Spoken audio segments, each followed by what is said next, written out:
Ladies and gentlemen, we are back live. Thank you so much for joining us. And we are seeing incredible censorship of the press. We are seeing just amazing religious persecution in this country.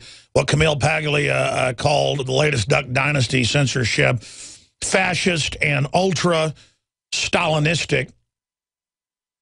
We are seeing, in the name of political correctness, Soviet-style attacks on the First Amendment. And we defend the First Amendment, the Fourth Amendment, the Second Amendment, the 10th Amendment. We defend it all. And we defend it all across the board as best we can. That's why we go out and demonstrate when they ban protesting or free speech at the 50th anniversary of Kennedy's assassination.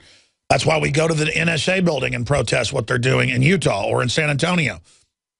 And that's why we have people like Amber Lyon on the broadcast, because she really is a hero.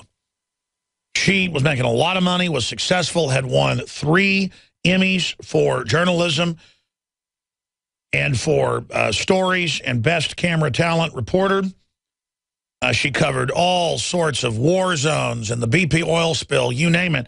And then when there were Western-backed countries in the Middle East killing men, women, and children, and she was going to do reports on that, she got censored and told she couldn't, and the reports got killed, even though she was there and had the video, risking her life and others. And then she learned that these governments were paying, in some cases, $400,000 to kill each episode. So CNN was almost using her journalism as, behind the scenes, a blackmail tool, is really what's going on. Now CNN, since she left, is imploding into an entertainment channel. Piers Morgan had votes last night by his viewers, and they found that my appearance on his show was the highlight of the year. And it's because it broke with the script. And joining us from Australia on the international book tour for her new book, Peace, Love, and Pepper Spray, the big coffee table book, full of photos, but also blurbs and articles, is Peace, Love, and Pepper Spray. And when you buy it, we're not selling it, we should be, you are supporting true independent journalism. And while she talks, we'll flip through some of it on the air for you so you can see some of what she covers in here. But she gets into a whole area of pre-revolutionary protests, whiskey rebellions, slave rebellions, the labor movement, women's suffrage, civil rights. And then she moves into what's happening today, the Vietnam War, Kent State, gay rights, and then Pepper Sprayed, A Tale of Two. I mean, this is just a really powerful book. I couldn't put it down when I started looking at it today before the show. And regardless of what you think about it, it's a celebration of the First Amendment, a celebration of journalism, and cuts across political lines. So AmberLyonLive.com is the site. Amber, so good for you to stay up late. I mean, what time is it, 5, 6 o'clock in the morning in Australia? Yeah, it's really early. It's about 5 a.m. or 6 a.m. here now, Alex. Thank you so much for having me on. It was worth waking up for. Well, it's always good to see your beaming face and spirit. Well, you've got the floor. Tell us about what you're doing, what you've been through since you were on with us 6 months ago or so. And I know you were going to be on the nightly news tonight as well, but I mean, just looking at all the things that are happening and the world and the NSA and just all of it coming out, just give us your take on the world in general.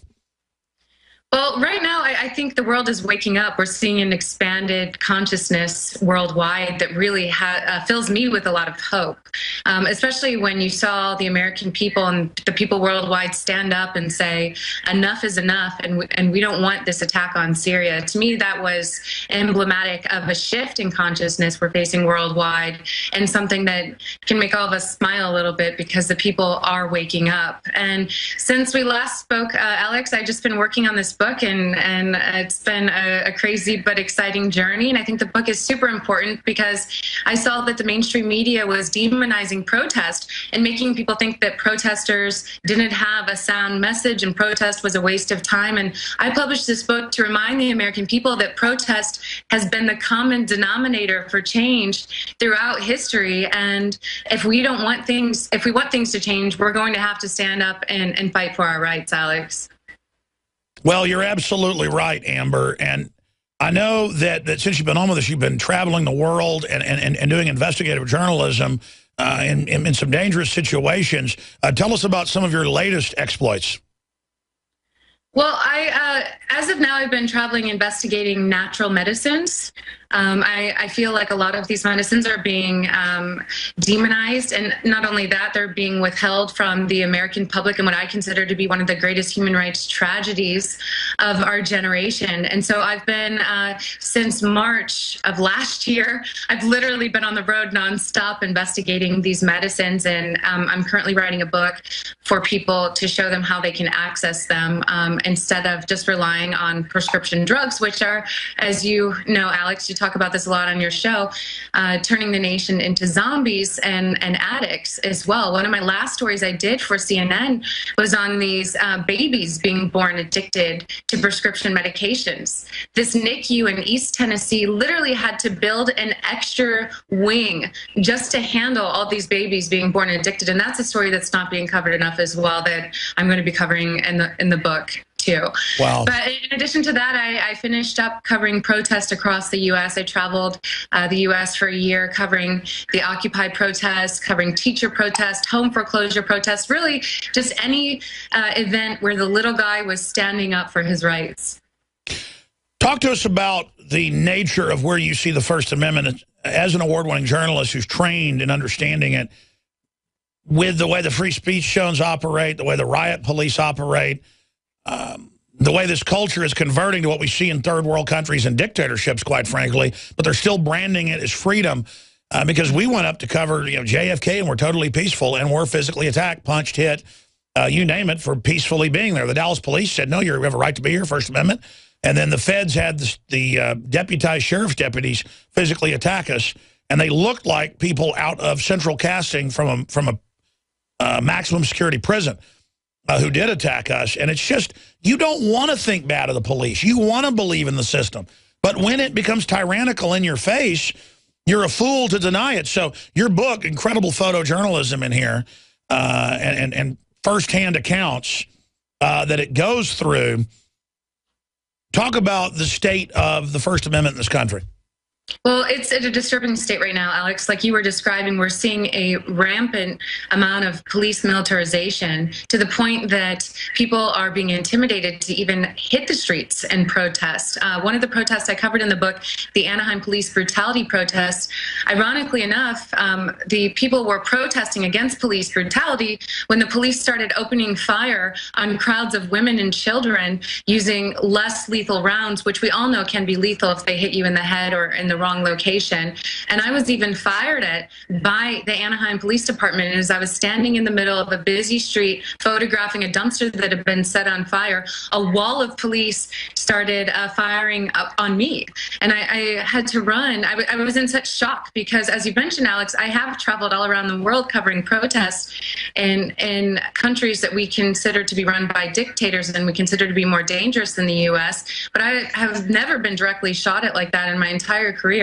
And I was just in shock, and I had to run between two trucks to avoid being hit.